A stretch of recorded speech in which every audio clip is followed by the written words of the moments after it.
In this presentation, we are going to look at a very important contributor to the quest for Nigeria independence. A very detribalised Nigeria,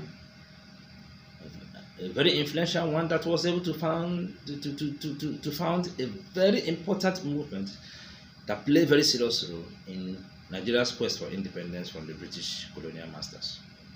He was no other person but Nnamdi Azikiwe, the Zik of Africa.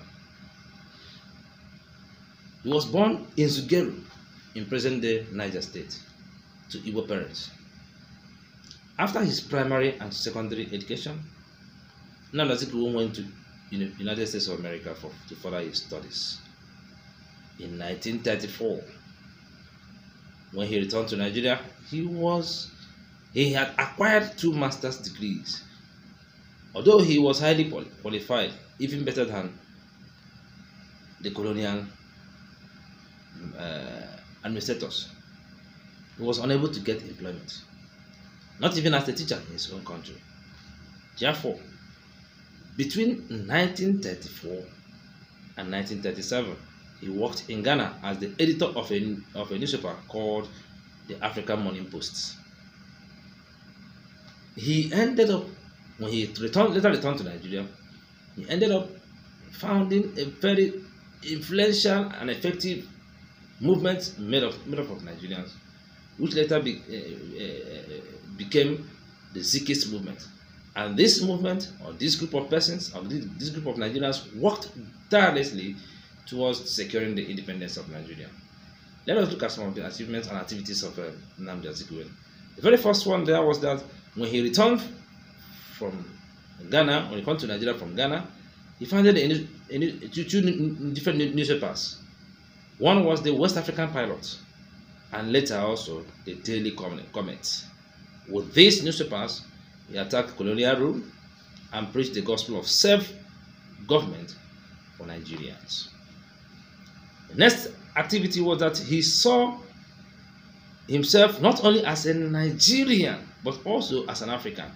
Hence, he based his eloquent political speeches, writings on the total liberation of the African continent from colonial rule.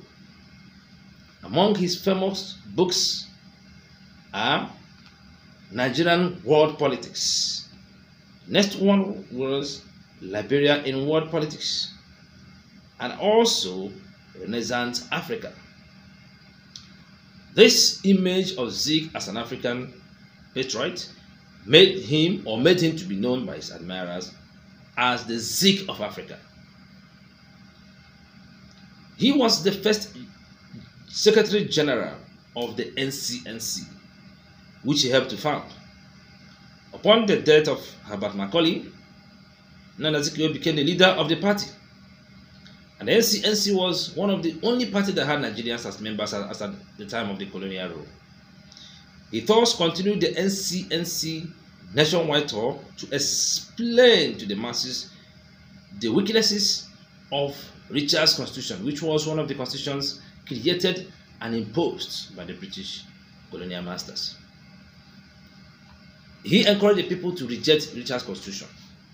The NCNC touring group collected 13,000 British pound sterling as donation, with which Nnamdi Azikiwe led party delegates to the colonial secretary in London to protest against the constitution. Next activity was that Azikiwe did not only fight for Nigeria political independence, he also fought for Nigeria economic independence. Realizing that foreign banks with branches in Nigeria discriminated against Nigerians in the area of granting of loans, he founded a bank called African Continental Bank, which helped in making loans available to Nigerians. When Nigeria gained independence, he held some posts. One of them was that he was the first Nigerian president of the Senate. He was also the first Governor General of Nigeria and also the first president of the Federal Republic of Nigeria. even before independence. Azikiwe was once a premier of the former Eastern region. Next pointer was that he was one of the most detribalised Nigerians. His admirers and supporters cut across ethnic boundaries, and he as well spoke the three well-known languages in Nigeria, which are Igbo, Hausa, and Yoruba. Azikiwe's political stature had helped in the maintenance of Nigerian unity. In fact, he contributed in so many ways to bring about the end of the Nigerian Civil War in 1970. Today, we don't see more of Azikiwe in political terrain, and we don't see more of people that work towards creating a united Nigeria. I think the Nigeria today is missing the Azikiwes, the Tafawa Belewans, the Abba Macaulays, all those nationalists and the earliest leaders of this country. Well, I believe it's time for us to go back and for Nigerians to go back and create a better positioning for themselves. Please subscribe to my channel and click on the notification bell so that anytime I drop any video, you'll be one of the earliest people to be notified. Thank you for watching and thank you for viewing.